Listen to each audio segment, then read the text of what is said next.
She hadn't seen her son in 18 years. But the moment I announced his inheritance on stage, she stormed into the auditorium, pointed at me, and shouted that I had kidnapped him. My knees trembled, but I didn't move. Because when a woman has been silent for too long, the truth becomes sharp. She left him in a box on my doorstep at 3 a.m. Now she wanted half of everything. But she had no idea what I had prepared for this day. What would happen when I made her lies public in front of the very people she tried to fool? I stood at the edge of the stage, hands steady despite the fire rolling in my chest. The applause for Jonah was still fading when the back doors slammed open. She walked in like she owned the place. 18 years without a single birthday card, a phone call, or even a whisper from her corner of the country. And now she showed up with high heels and lipstick and a camera crew following her in. Monica Vega, my former daughter-in-law, the girl who left her baby in a cardboard box outside my door at 3 in the morning. And now, here she was, striding straight down the aisle of her son's graduation like a show pony, reaching for the microphone before anyone could stop her. She didn't look at me. She didn't look at Jonah.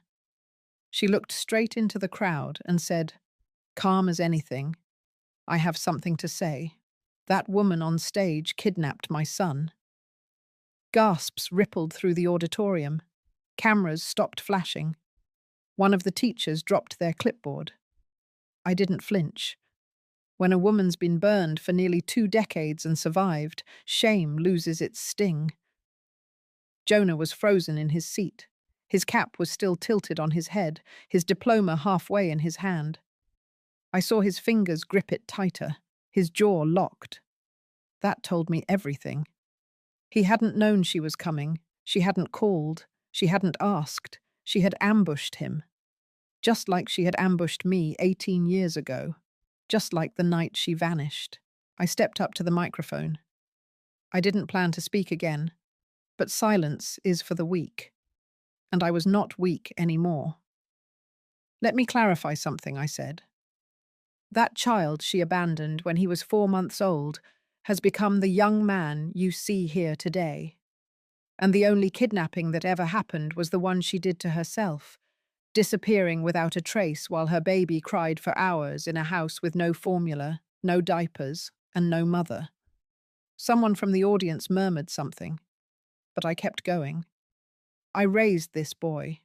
Every scraped knee, every math test, every fever and nightmare. She never showed up. Not once. And now, on the day he graduates with honors and a full scholarship, she walks in like she never left. I pulled the folded document from my purse and handed it to the principal. Please read that, I told him. He hesitated, but when he saw the bold signature, he looked over at me, then at Jonah, then cleared his throat and read. The audience listened to every word, a notarized statement. Monica Vega, dated 18 years ago, full relinquishment of parental rights. She had signed it herself. I heard someone in the crowd gasp. A low whisper swept through the rows. And Monica, she was already turning red, not because she was sorry, but because she had been exposed. Still, she raised her chin and said, I was under pressure. I didn't know what I was signing. The principal looked uncomfortable. Jonah still hadn't moved. His head was down now, shoulders stiff. I could feel it from across the room. He was humiliated, not by me, not by what I said, but by the fact that she had done this here, today, in front of everyone who mattered to him. I wanted to walk down and hold him, but I knew better. He needed space. So I stayed still and spoke louder. You had 18 years to reach out, and you waited until today, until I announced his inheritance, until you found out he was finally about to get something you never gave him, a stable future. Security, family, everything you walked away from. She tried to interrupt me, but someone in the audience clapped. Then another, and another. It wasn't for me, it was for Jonah, For the kid who had every reason to fall apart, but didn't. I looked at him, still frozen in his chair, his fists clenched on his diploma. I saw it in his eyes, even from where I stood. He was deciding something, not just about her, but about himself, about me, about where his future began, and where his past would stay buried.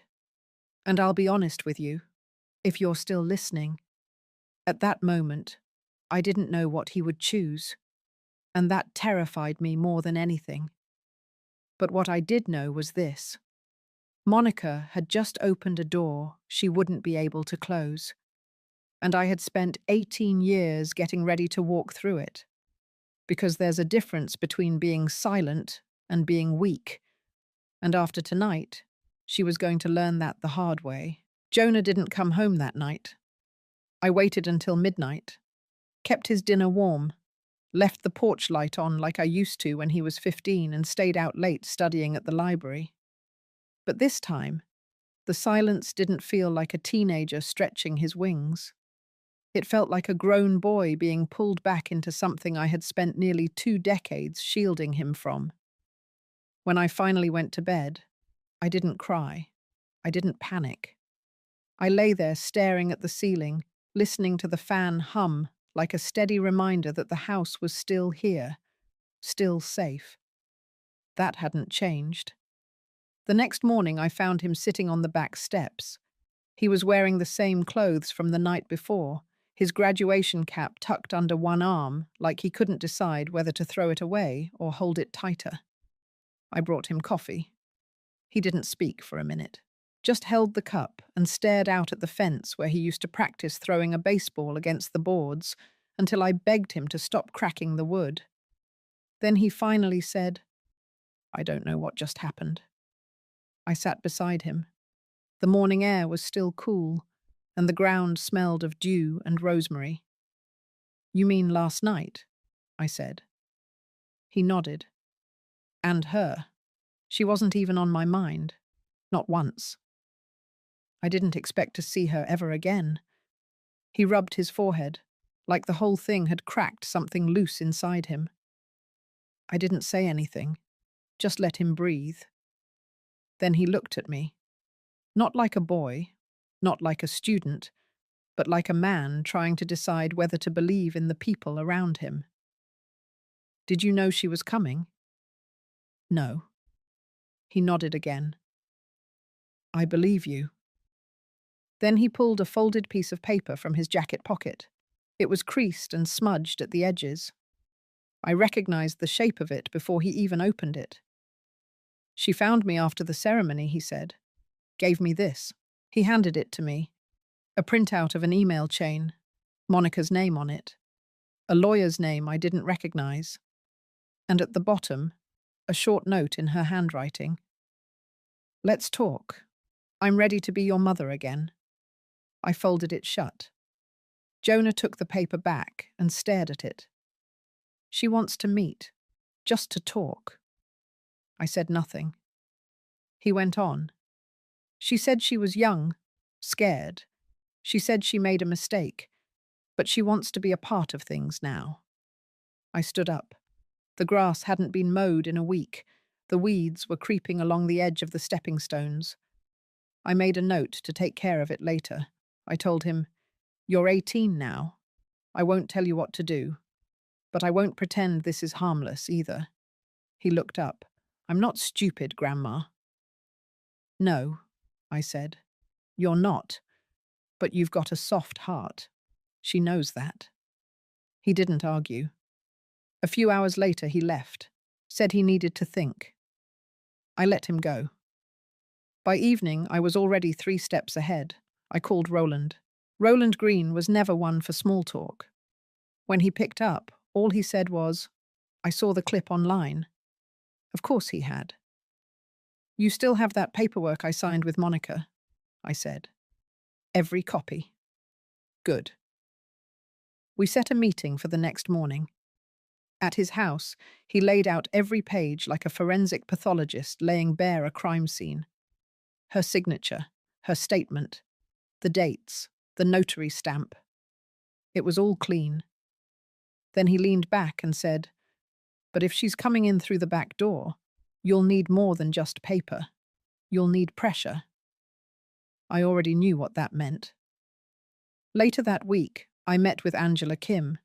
She was sharp, young, the kind who didn't blink when the truth got messy. I handed her a folder, told her I wasn't ready for a public piece yet. Just background, for now. She flipped through it. Government filings, school forms, pediatric records, everything with my name on it, none with Monica's. She closed the folder, looked up and said, "This woman trying to reclaim motherhood after disappearing for 18 years. That's a story." "Not yet," I told her, "but it will be."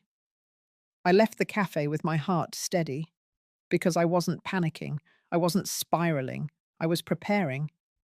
I had waited 18 years for the truth to matter, and now that she had the nerve to come back, I would make sure it did. 3 days passed before Jonah said her name again. He came home late, the smell of diner grease still clinging to his jacket. He had taken a part-time job to save for college, even though I told him he didn't need to. That was always his way, working hard for what had already been given to him, as if earning it twice would make it feel more secure. He stood in the kitchen doorway and said it flat, with no emotion behind it. "She asked to meet this weekend." I turned off the stove, let the silence stretch for a moment. I didn't ask where. I didn't ask how. I only said, "Are you going?" He didn't answer right away, just leaned against the frame, arms crossed like his father used to do when he was trying not to look shaken. "I think I have to, just to know." I nodded. He started to turn away, then stopped. "If she says anything about you, I won't believe it." "I know," I said, and I meant it. But belief isn't the problem. Timing is.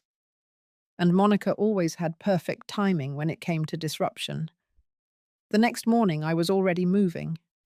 There was no use pretending this was going away on its own. Roland and I had agreed. She was testing the waters, and if she found them warm, she'd dive straight in. So I called in the favor that counted most. Maria Torres didn't answer right away. When she finally picked up, her voice was tight, as if she already knew something was wrong. "Heard about the graduation," she said. "It's all over the teacher group chats." I told her I needed a few minutes. She said she could be over in 20. Mariah had taught Jonah for 3 years. She wasn't just a teacher. She was the kind who packed granola bars in her desk drawer for kids who came to school hungry. She was the kind who stayed late to tutor without asking for extra pay. She was the kind who kept her eye on the children who didn't always have someone watching over them. And she had watched Jonah closely, especially in the early years when his confusion about why his mother wasn't around started to settle into quiet shame. She showed up at my door with her hair still damp from a shower and a folder under her arm. I didn't ask what was inside. I just poured coffee and told her what I needed. She didn't hesitate. "You need a statement," she said. "I'll write it. But you should also think about going public. If this woman's serious, she's going to start twisting the narrative. You've got to get ahead of it." I didn't tell her about Angela Kim just yet. That part was still baking. Instead, I said, "Can you help him understand what he's lived through, from your side?" She paused, then said, "That boy deserves the truth. So do you." She left the folder with me. Inside were records, school attendance sheets, notes from conferences, printed photos from field trips, little breadcrumbs that showed the full picture. Jonah and me, year after year. Monica's name appeared exactly 0 times. After Mariah left, I sat with the folder in my lap for a long time. Then I opened the laptop. Angela replied within 15 minutes. Her message was short. "Let's meet." We chose a neutral spot, a cafe off the main street. Nothing fancy, just quiet enough for what I needed to say. Angela didn't waste time. She came with a recorder, a notebook, and a look in her eyes that told me she'd covered worse stories than mine. She'd seen mothers walk away. She'd seen systems fail. But what caught her attention now was the return. A mother reappearing after 18 years. I gave her the timeline, the facts. I didn't embellish. I didn't dramatize. I just laid it down in clean, dry lines. The date Monica dropped Jonah off, the conditions he arrived in, the lack of contact, the sudden reappearance, the staged confrontation at graduation, the inheritance announcement. Angela's pen barely stopped moving. Then I gave her the supporting documents, the signed waiver, the notarized form, the folder from Mariah. She flipped through, nodding, quiet, focused. When we finished, she closed the notebook and said, "This needs to be told. Not later. Now."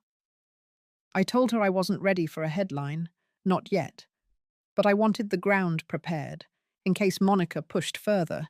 If she made a public move, we'd be ready to answer. Angela promised discretion. I believed her. She had that solid steadiness that didn't come with ambition, but with conviction. I returned home to find Jonah asleep on the porch swing. His backpack lay at his feet. The graduation tassel hung from the zipper. He had a shadow under his eyes that hadn't been there a week ago. I let him sleep. I sat in the chair across from him and watched the sun dip below the trees. I had raised this boy from the moment his lungs first screamed into the morning air without his mother nearby. I had held him when he ran his first fever, listened when he whispered that the other kids had dads at the park. I had watched his back stiffen when Mother's Day cards were assigned in class. He had built a life without her, without even knowing what it meant to miss her. And now she wanted to insert herself back in, like history could be rewritten with a single conversation. I knew better. She wasn't coming back for Jonah. She was coming back for what Jonah had now. I had seen this before. I had seen what happened when broken people smelled opportunity. They didn't fix themselves. They sharpened their tools. I leaned back in the chair and looked up at the stars beginning to show through the purple sky. This wasn't over. She wasn't finished. And neither was I. It was a Friday morning when Mariah called and told me she was ready. She didn't sound hesitant. There was no tremble in her voice. She spoke like someone who had made peace with the decision and was now moving forward, one step at a time, no matter who it unsettled. I told her I would meet her at the school library. It was quiet in the mornings, just before the teachers started filing in with coffee and lesson plans and stacks of graded homework. She was waiting near the back, seated in one of the old reading chairs that had been there since before Jonah was born. Her folder was already open in her lap. She looked up, gave me a short nod, and said, "I typed the statement, but I also included a few photos, not just of Jonah, but of the events. You know, things that show your presence." She handed it to me. I read every word. It wasn't just a character letter. It was a timeline. A careful, unflinching account from a professional educator who had observed our life from a distance close enough to see clearly, but far enough to remain objective. She listed the years she taught Jonah. Specific days I'd stayed behind to speak about his behavior or grades. She described the parent-teacher conferences where I was the only one who showed up, always alone, always with notes in hand. She mentioned the spring concert, where I brought Jonah straight from the hospital after he'd had a fever for 3 days, just so he wouldn't miss his first cello performance. She detailed the day he cried in the hallway when someone asked about his mother, and I had to come early to calm him down before the final exam. Every sentence carried weight, because none of it was sentimental. It was factual, just a record of things seen. And for once, that was all I needed. At the end of the page, she signed her name. I closed the folder and said, "Thank you." She nodded again, then said, "You don't need to thank me. I've watched what you've done for that boy, and I've watched what she hasn't." I left the school without saying anything more. There wasn't anything left to add. That afternoon, I took the letter to Roland. He read it slowly, one finger tracking each line like a man checking a blueprint before construction begins. When he finished, he placed the folder down and leaned back in his chair. "This puts her on the defense," he said. "This is what you use when she tries to turn public opinion. And she will." Then he asked if I had spoken to Angela yet. I told him we met. She was preparing a background draft, nothing released yet, just groundwork. "Good," he said, "because once Monica feels the wind turning, she'll try to twist it again. She won't back down."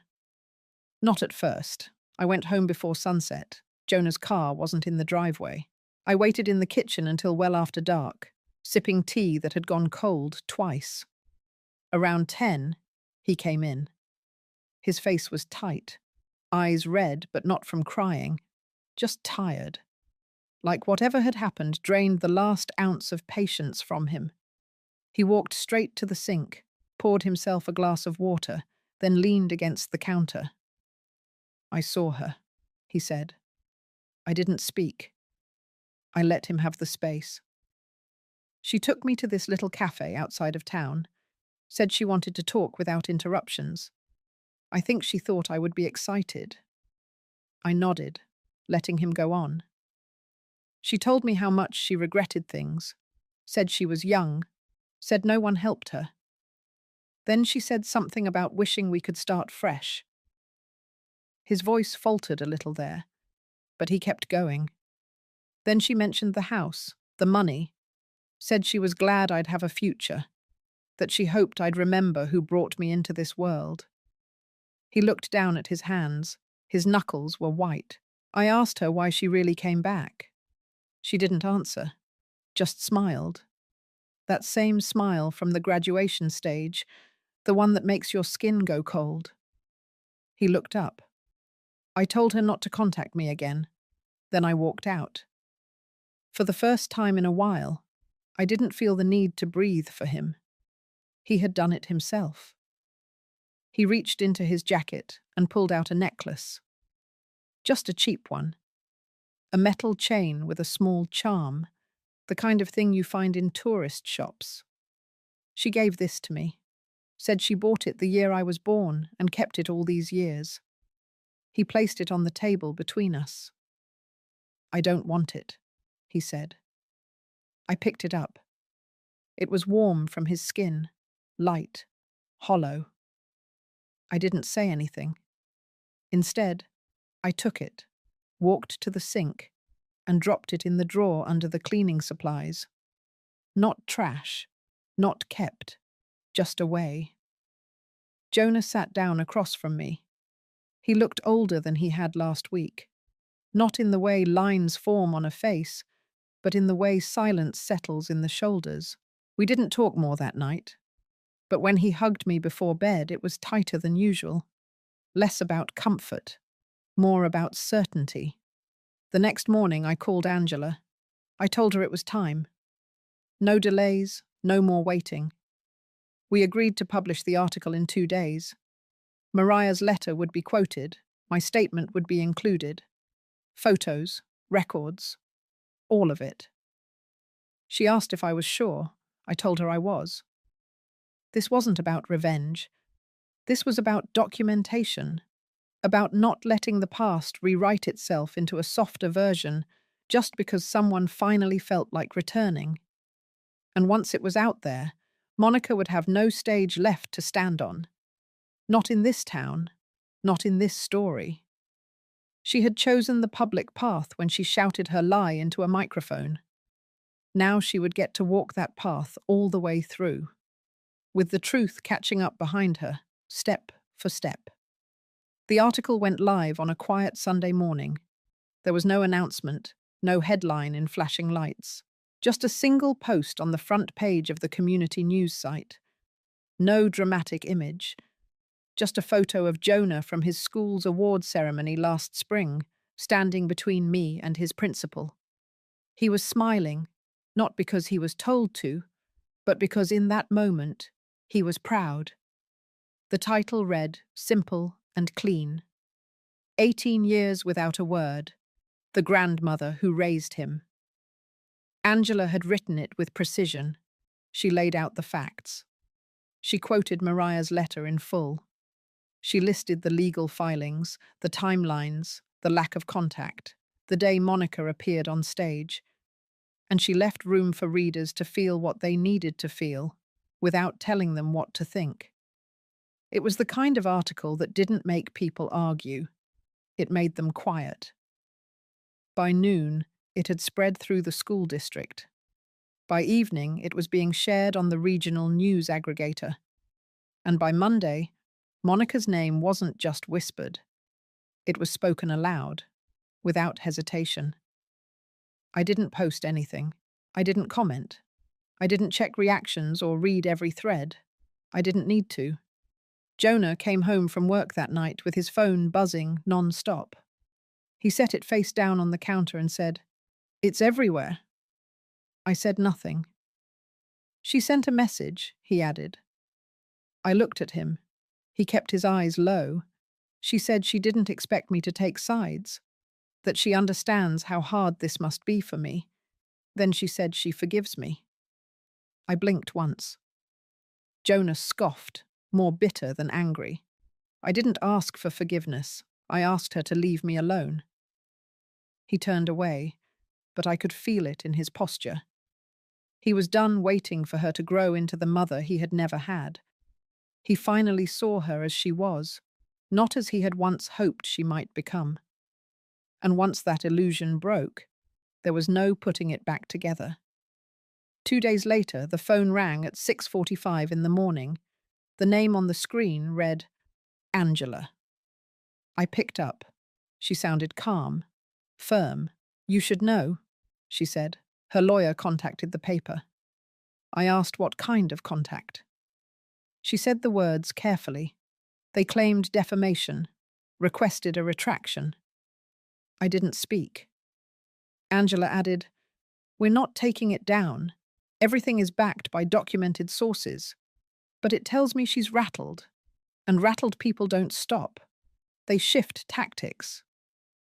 She wasn't wrong. By that afternoon, an email landed in my inbox. No subject line, no greeting, just 4 words. "We need to talk," no signature. But I didn't need one. I didn't reply. Instead, I printed it, filed it with everything else. If this became legal, I would need a full record, every step, every attempt. Roland called that night. "She's making noise," he said.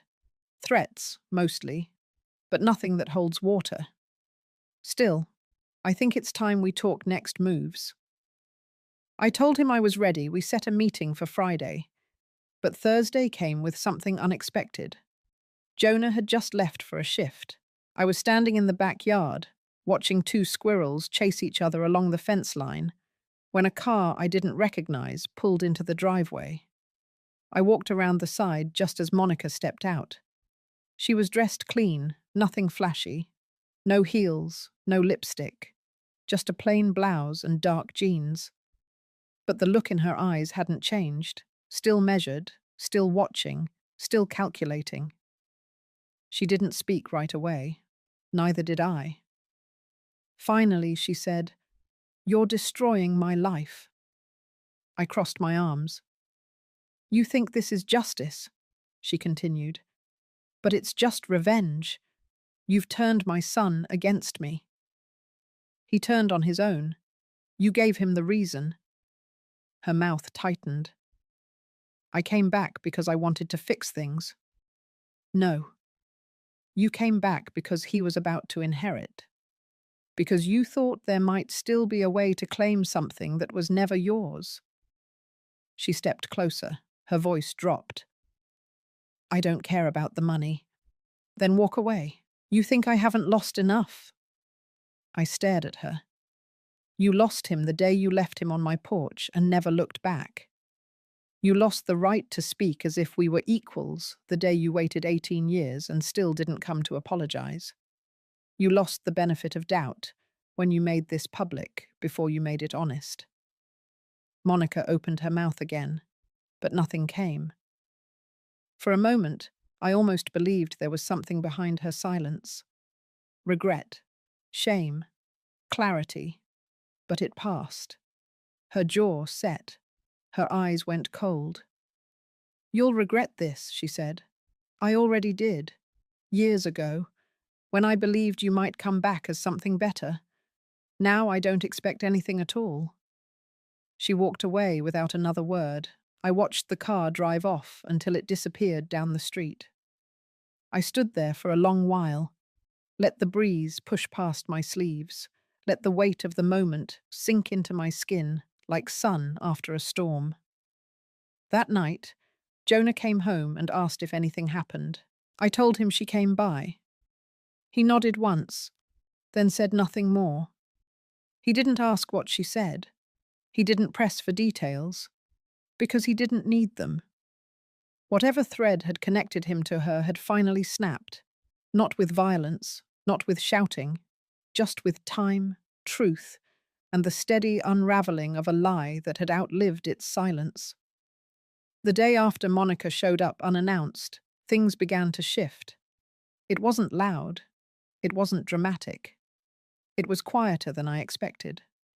Like watching a pane of glass begin to crack, not with a shatter, but with a faint, deliberate line stretching slowly across its center. I was sitting at the kitchen table, going over some old documents I had stored in the bottom drawer of the filing cabinet. They were records I hadn't touched in years. Jonah's early pediatric visits, notes from his speech therapist when he was 4, a hand-drawn family tree project from 3rd grade, where he wrote my name under the word Mum. I wasn't looking for anything in particular, just grounding myself, reminding myself of what had been real all along. Not the noise Monica had brought into the room, but the life we had built without her. That's when the first phone call came. It wasn't a friend or neighbor. It was someone from the district office. A woman whose voice I recognized but whose name I had never remembered. She called to say she had read the article and just wanted to express support. She said there had been whispers about Monica in past years, even before she reappeared. Financial issues, a short-lived job in procurement, a resignation that came without warning. I thanked her, kept it brief, and hung up. But I knew what was happening. The cracks were spreading. By the afternoon, Roland called with a new update. She's getting pressure from her lawyer, he said. He wants her to back off. He's reading the temperature and doesn't like what he sees. Community support for you is stronger than she anticipated. He paused, then added, but she's not ready to walk away. Not yet. I knew that already. Monica had never been the type to retreat unless she was cornered, and even then, she liked to find a way to make it look like it was her decision all along. Still, I could feel it. Her grip was slipping. She had walked into this, thinking it would be a clean play, show up, claim her role, stir just enough sympathy to create confusion. But she miscalculated something vital. People remember the ones who stay. Angela published a second follow-up on Thursday. This one included short interviews, quotes from Jonah's teachers, neighbors, even one of the nurses from the clinic we used to visit when he was little. It painted a portrait that wasn't flashy, just steady. Me taking Jonah to appointments, me volunteering at school, me holding his hand in the waiting room. No attacks, no accusations, just a record of presence. That was all it took. Friday morning, I opened the front door and found a manila envelope on the welcome mat. No postage, no name. Inside was a typed letter from Monica's attorney. It was short, 4 paragraphs. It stated that Monica would be pursuing a formal petition to establish herself as Jonah's legal maternal guardian. It cited biological ties. It referenced the previous waiver she had signed as potentially coerced under emotional distress. It requested a court review of custody records and financial assets related to Jonah's pending inheritance. I stood in the doorway for a moment, the letter loose in my hand, the morning light falling across my feet. Then I stepped back inside and picked up the phone. Roland answered on the second ring. I read him the letter. He didn't sound surprised. "She's going to try and make it legal," he said. "She's betting that with enough noise, something will stick. That maybe a judge will call a hearing just to settle it.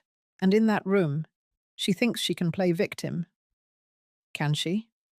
He paused. "Only if we let her get there first." I met with Roland that afternoon. We went over every piece of documentation again. The waiver, the custody filings, the years of tax records showing Jonah listed as my dependent, school authorizations, emergency contact forms, the envelope of photographs Angela had collected for her first article. We reviewed it like we were preparing for trial, because maybe we were. That evening, Jonah came home from his shift and saw the letter on the table. He read it in full, quietly. His expression didn't change. When he finished, he folded it once and looked at me. "Do we need to fight her in court?" I told him I hoped not, but if we did, we were ready. He nodded. Then he walked over to the cabinet and pulled out the old scrapbook we used to keep when he was younger. He sat across from me and opened it. Inside were pictures from every birthday, school projects, camp certificates, a crayon drawing of me holding his hand outside a house with a red roof. On the top corner, in shaky letters, he had written my name, Grandma. He turned one page at a time, slowly, until he reached the end. Then he closed the book. "She can't erase this," he said. I knew he was right. But I also knew Monica wasn't trying to erase what had been done. She was trying to replace it, to put herself into a story she had never lived, and to do that, she would burn the pages that didn't include her. So we got ready. Roland filed a motion that Monday. It was short, direct, and built entirely on evidence. No emotion, no narrative, just facts. We weren't going to argue about who had the better story. We were going to show who had actually lived it. And the truth, no matter how quietly it had survived until now, was finally ready to speak. The town library had always been a quiet place, neutral ground. That's why I chose it. I didn't need a stage, just a room with enough chairs and enough truth. The meeting was scheduled for a Saturday afternoon.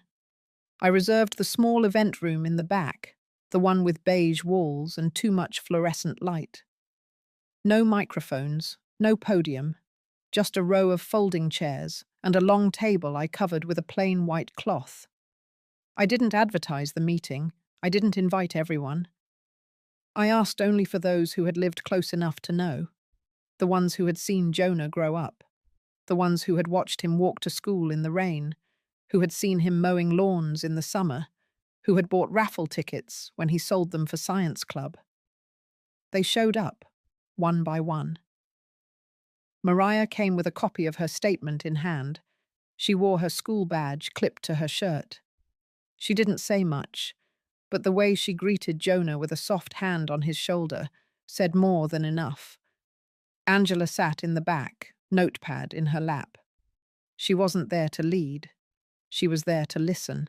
Roland stood near the door, arms crossed, keeping a quiet eye on everything. Jonah stood beside me for the first part, hands in his pockets, back straight. He didn't smile, but he didn't look afraid either. When the room had filled, I stepped forward. I didn't open with a speech.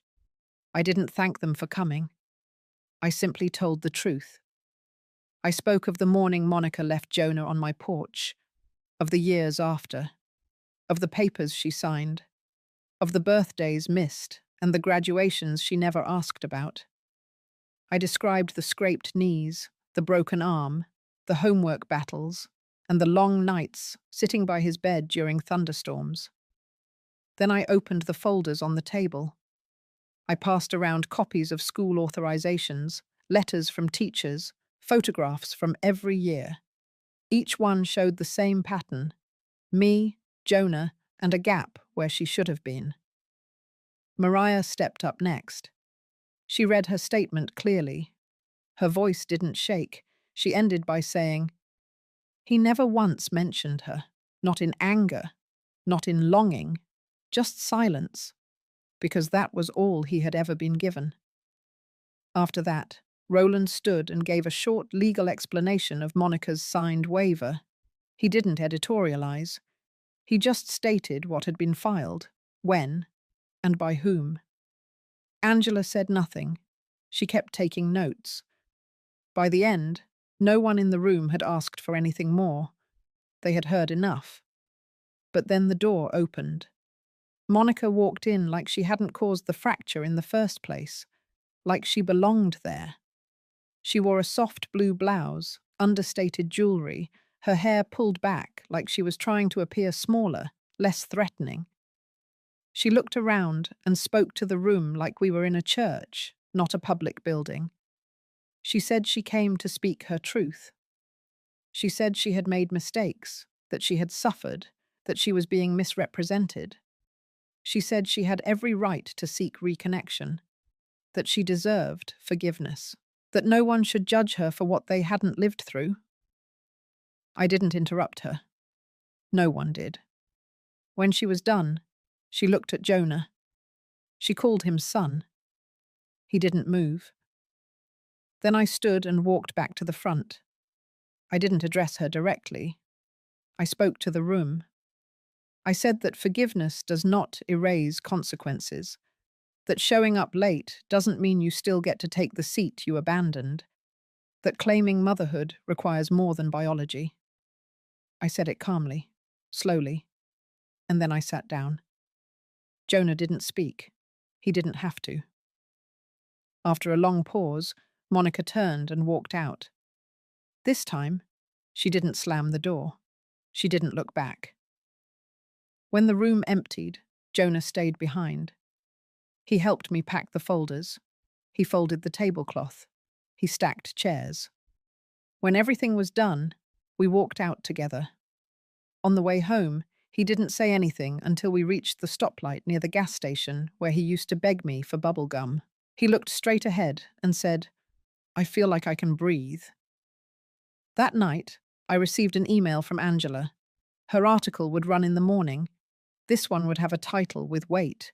It would say what needed to be said. And after that, I knew the silence would fall back into place, not as fear, but as peace. Because the reckoning was no longer mine to carry. It had been handed over, to fact, to community, to time, and finally to Jonah himself. The article dropped at 6:45 in the morning. This one wasn't subtle. Angela had titled it plainly, "The Mother Who Left and the Grandmother Who Stayed." By 7:30, the town had read it. By 8, the school district had shared it across internal networks.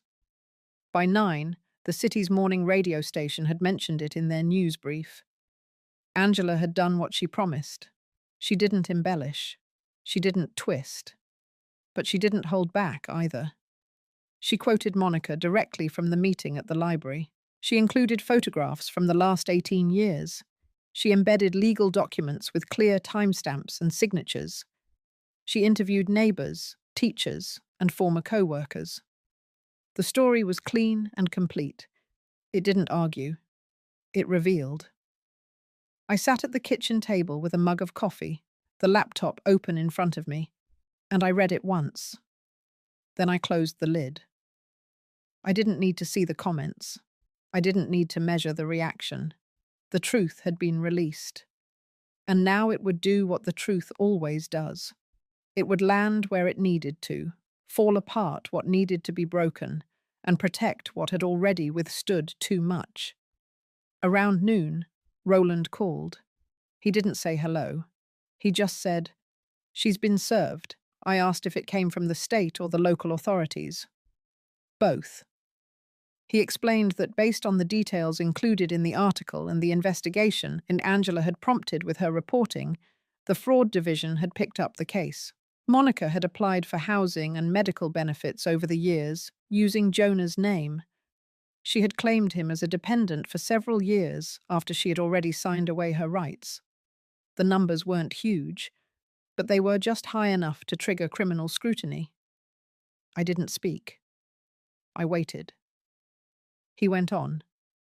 Her current employer was notified. They suspended her until further notice, and her landlord received a copy of the complaint. If she defaults again, she'll be removed. Then he said, "This is where the fall begins, and it won't be loud. It'll be long." I hung up and went to the back porch. The sun was high. The neighborhood was quiet. Birds moved between trees without much urgency. Jonah was at work. He wouldn't hear any of this until later. But I already knew how he would respond. He would ask if we needed to do anything, and I would tell him no. Because for once, justice didn't need our hands. It had picked up speed on its own. Later that afternoon, I received a message. It wasn't from Monica. It came from someone who used to work with her at a small retail chain across the state line. A woman named Patrice. She said she didn't want to get involved, but that she had read the article and recognized Monica's name. She said Monica had borrowed money from several co-workers over the years, claimed she was trying to reconnect with her child, claimed she needed help hiring a lawyer to fight a cruel grandmother. Patrice didn't ask for anything. She just wanted to say she was sorry for believing Monica. I thanked her and left it at that. The message lingered with me all evening. It was the first time I realized Monica had been preparing this long before she arrived at the graduation. She had been planting her story for months, maybe years, getting ready to flip the truth upside down. But what she didn't count on was how heavy lies get when the wind shifts. By Sunday morning, Angela sent me a single sentence. "You're safe to let go now." I didn't reply. Instead, I walked to the bookshelf in the hallway, pulled down the thick blue folder where I had kept every legal paper related to Jonah's custody, and placed it inside a drawer. Not because it wasn't important, but because I no longer needed it to be in reach. In the afternoon, Jonah came home early. He walked into the kitchen, set his bag down, and poured himself a glass of water. Then he sat at the table across from me. "I saw the article," he said. "I waited. She won't come back from this." I nodded. He looked tired, not in body, but in spirit, like something had finally unclenched. "It's strange," he added. "I always thought it would feel more dramatic, like some kind of final scene. But it's just quieter than I thought. That's how real endings usually feel."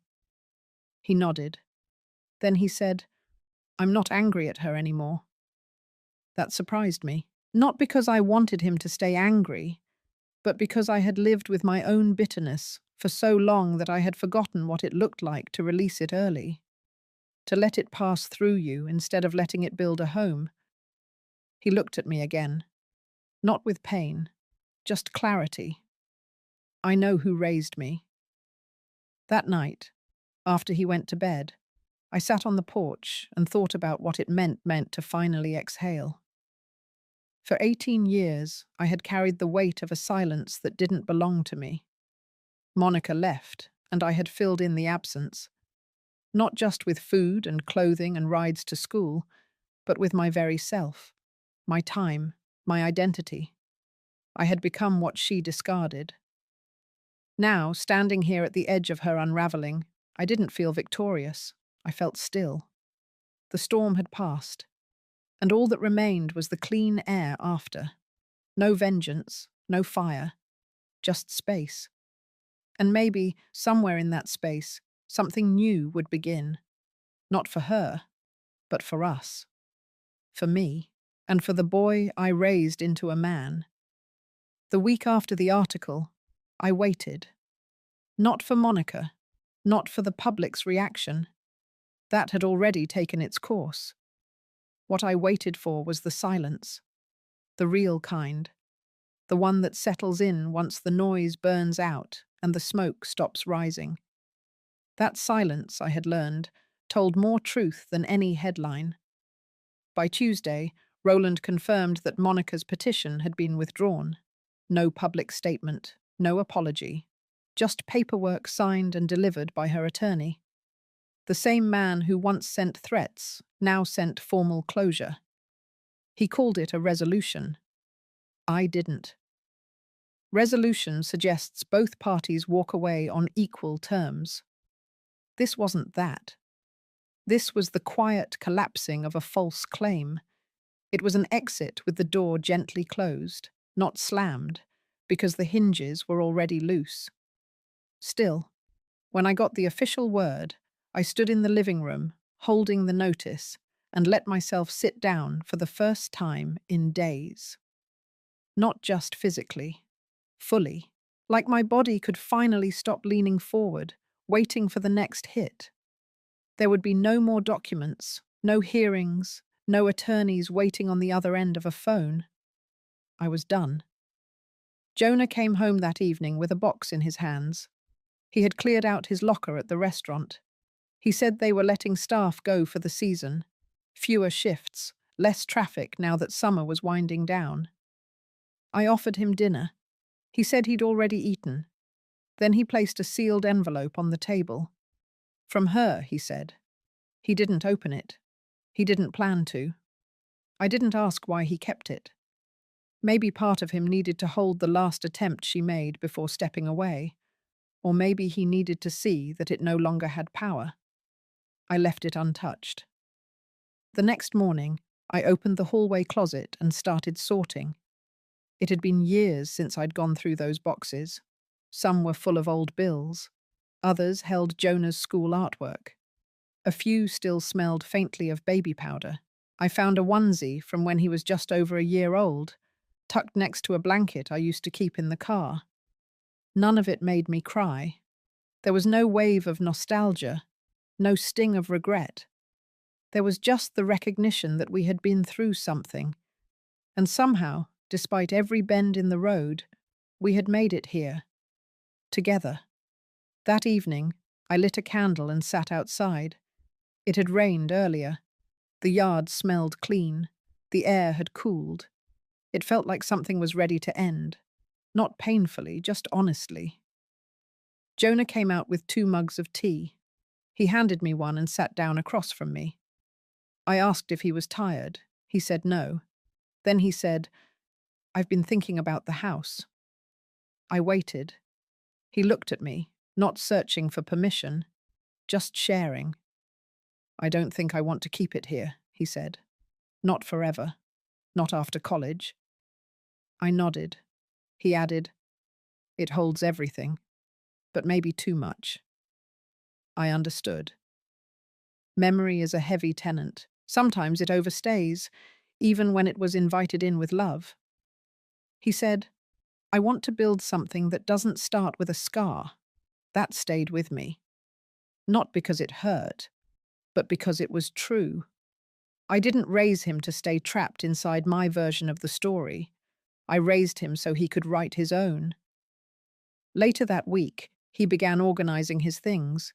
He didn't say it, but I could tell. He was preparing for the next chapter.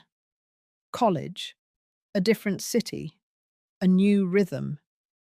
I helped him without ceremony, folded clothes, sorted old textbooks, packed photos into a box he labeled Keep.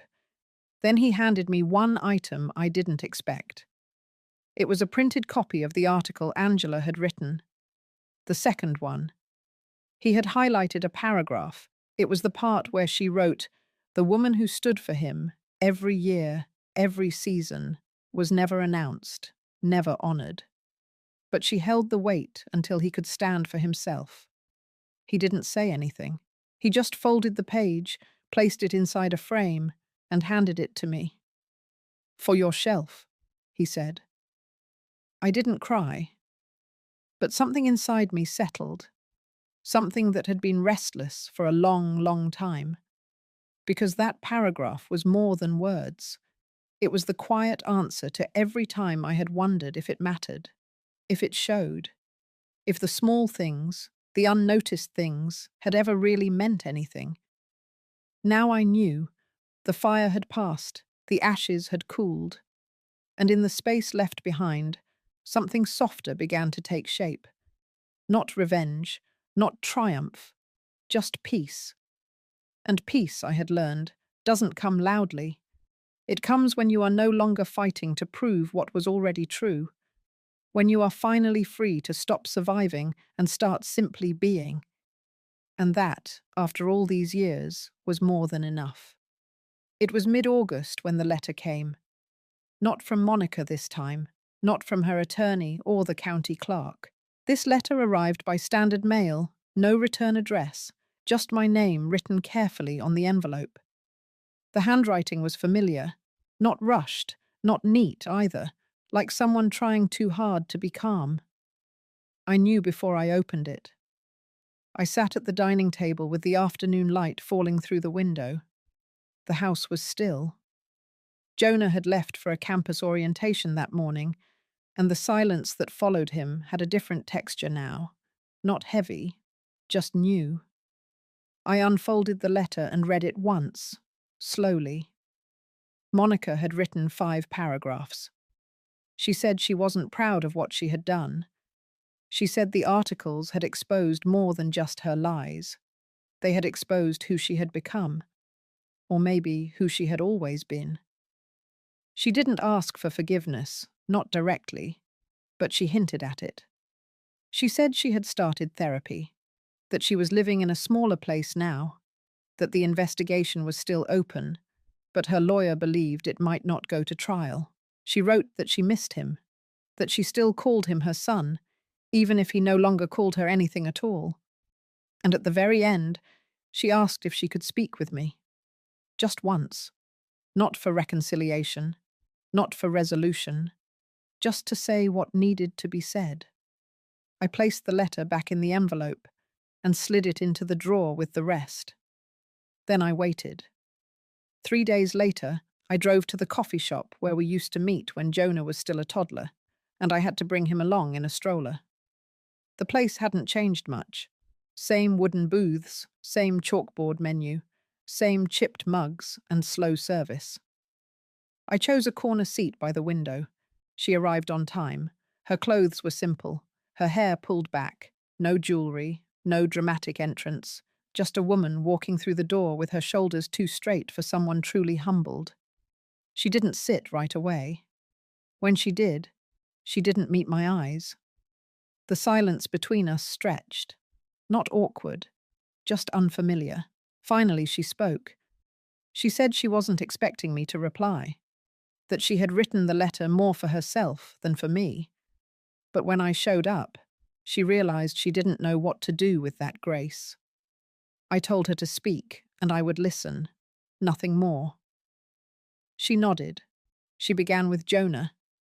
Said she remembered the way he looked when he was born. Said she used to dream about what he sounded like at 12, at 15, at 18. She said she followed him from a distance, that she saw his name on honor rolls and team rosters, that every time she thought about coming back, she convinced herself it was too late. Then one day she convinced herself it wasn't. That was the day she showed up at the graduation. I asked her why she did it that way. She said she thought if she didn't make it dramatic, no one would listen. I said, "You were wrong." She agreed. Then she said something I wasn't expecting. She said she envied me. Not because I raised him, but because I never stopped. She said she had never finished anything in her life until she saw how I had finished everything she started and abandoned. That seeing him become someone decent was proof that the world didn't bend to mistakes if someone else was strong enough to keep pushing. I asked her what she wanted from me now. She said she didn't know. Then she said, I thought maybe you'd be the only one willing to believe I could change. I told her change is not something you present. It's something you live, quietly, over time, without asking for applause. She didn't respond. She just nodded.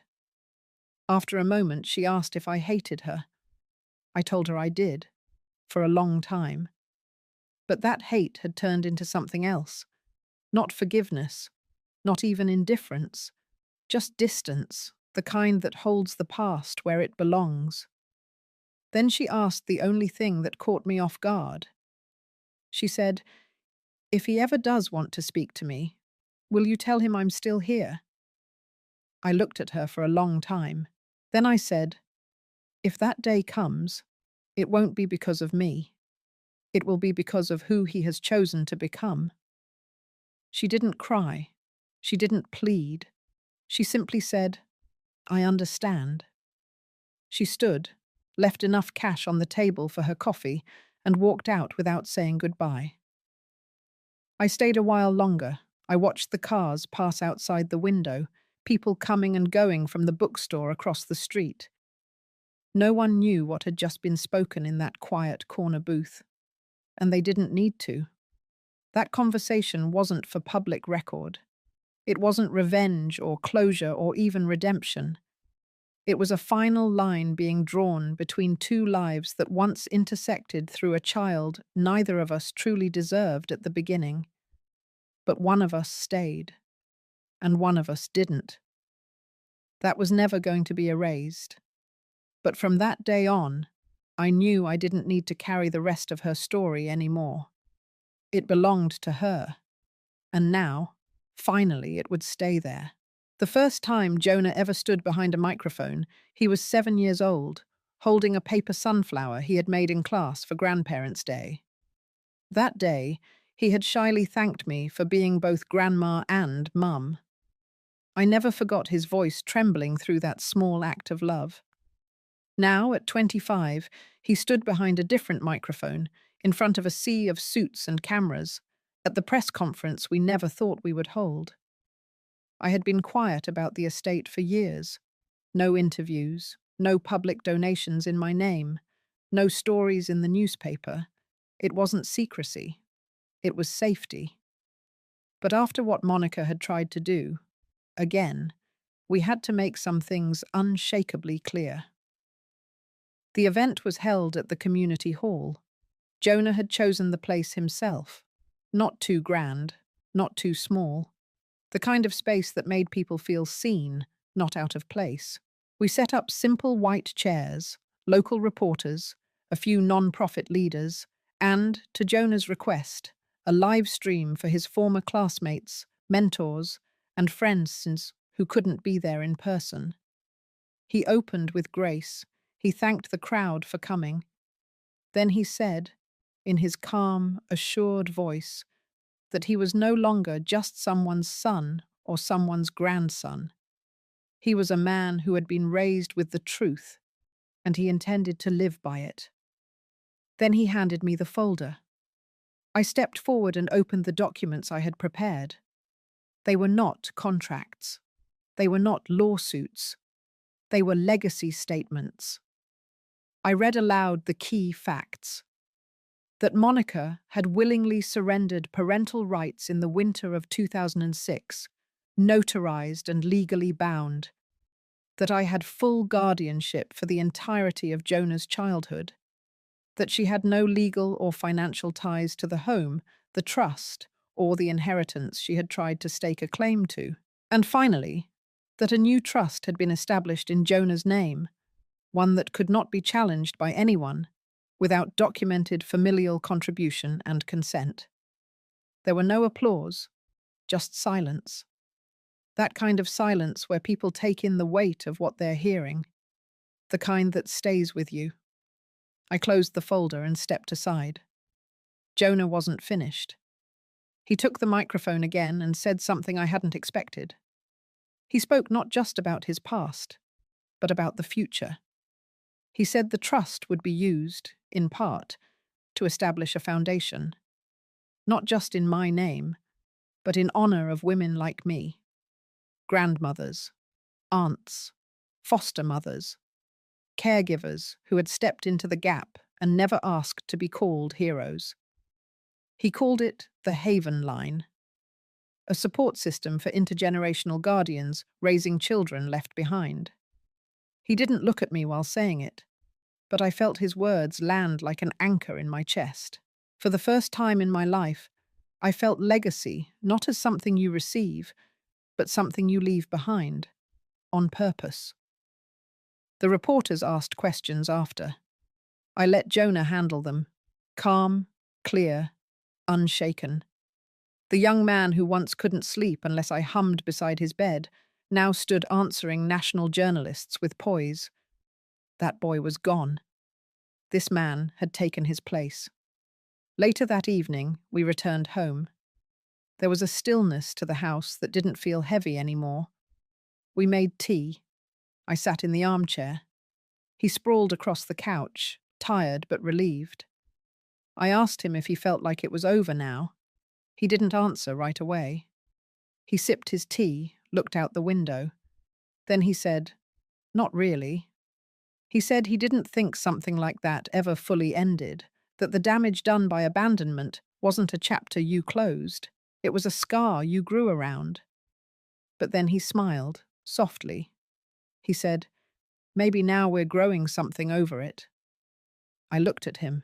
I saw my own father's quiet eyes in his face. I saw my husband's kindness.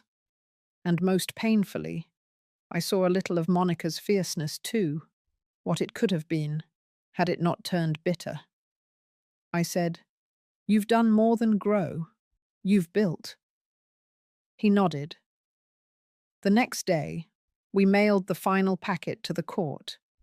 Not in defense, but in declaration. There would be no more claims to answer. The foundation had filed the paperwork for non-profit status. Jonah's name was listed as the founder and executive director. We didn't need revenge. We needed a roof no one could rip from under us again. And now, we had it. That night, as I folded laundry in the den, Jonah came in holding an envelope. His hand was shaking slightly. It was another letter. From Monica. He didn't open it. He placed it on the mantel. He said, "Maybe another day." I said, "Or maybe never." He nodded. We didn't speak of it again. The future was already calling louder than the past, and we had both decided to answer it, with full hearts, with steady hands, and without looking back. 3 months passed. The leaves began to change again, same way they did every year. But this time, they seemed brighter. Maybe I just noticed them more. Or maybe, after so many years living in the shadow of other people's choices, I had finally stepped back into the light of my own. The house was quieter now, but not lonely. Jonah still lived here part-time, coming and going with the rhythm of work and his foundation. He had his own space now downtown, but he said he liked keeping a room here, said it kept him grounded, said it reminded him of who built the first bricks of his life. Some days, I would find him sitting out back, on the old swing bench, sketching ideas for new programs, mapping out outreach plans for the Haven Line. Other times, I'd hear him on the phone, gently but firmly explaining to donors why this work wasn't charity. It was justice. He never raised his voice. But he never wavered, either. That he got from me. As for me, I was learning how to exhale. I went back to the things I used to love before the years of survival. I returned to my morning walks through the neighborhood, waved to the same neighbors I once avoided during the mess of Monica's court filings. I joined the library book club again. I started cooking new recipes, not because anyone asked me to, but because I could. One Saturday, I drove out to the old state park, the same one where I once took Jonah as a boy. We used to come with a peanut butter sandwich, a thermos of apple juice, and 2 notebooks. His for questions, mine for answers I didn't always have. This time, I went alone. I brought a blanket and sat under the same maple tree. The air was cool, but the sun was kind. I pulled out a notebook, not to write a plan, not to solve anything, just to reflect. I wrote, "I am not the woman they left behind." Then I stopped. Because I realized that sentence wasn't true anymore. I was never the woman they left behind. I was the woman who stayed, the one who carried, the one who chose. I thought of Monica. I hadn't heard from her since the letter she sent after the press conference. Jonah never opened it. I didn't ask why. I understood that sometimes survival isn't about answers. It's about choosing silence that protects peace over words that break it again. I don't hate her. I say that not out of grace, but out of exhaustion. Hatred would mean I'm still holding the rope, and I'm done tugging at ghosts. If she wants to heal, that is her mountain to climb. Mine was different, and I climbed it already. I thought of my late husband, too. For a moment, I wondered what he would think of all this. Then I smiled. He would have been proud. Not because I fought, but because I ended it. Because I raised a boy into a man who chose to build something no one could tear down. When I came home that evening, I found Jonah in the kitchen. He had baked banana bread, said he had leftover bananas, and figured, why not? I laughed. It wasn't perfect, a little burnt at the edges, but it was real and warm, like this new quiet we had made for ourselves. That night, as I got into bed, I pulled the blanket up and closed my eyes. I didn't dream of courtrooms or phone calls or doors slamming anymore. I dreamt of the color yellow, of hands in soil, of laughter across dinner tables, of a boy who never stopped believing he was wanted, and of a woman who, after all this time, finally started believing she was free. If you've ever carried a burden that wasn't yours to begin with, if you've ever raised a child you didn't plan to, loved someone who left without looking back, or stood in a storm with no one beside you, I hope this story reminded you of your strength. You are not alone, and your story, your version of quiet victory, still matters. Tell me what part stayed with you the most.